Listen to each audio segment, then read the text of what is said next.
23ရက်2လ2026တရက်တာနဲ့ပတ်သက်တဲ့တနေ့တာကဏ္ဍမလေးကိုဟောပေးသွားမှာဖြစ်ပါတယ်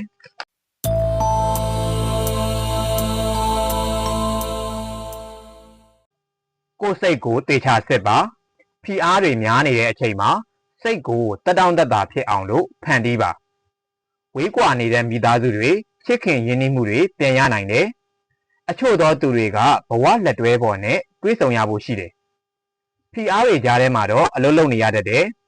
အချို့သောအခြေအနေတွေမှာထွက်ပေါက်ပိတ်တဲ့ခံစားချက်မျိုးတွေရှိနေတတ်တယ်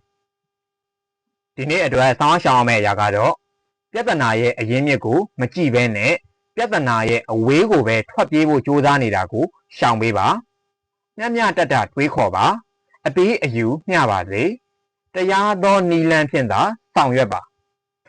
Lucky Number နဲ့ Universe Message ကိုဒီဗီဒီယိုရဲ့အဆုံးသတ်မှာထည့်ပေးထားပါတယ်တနေ့တာလုံးစင်ပြေချုံးမွေးကြပါစေ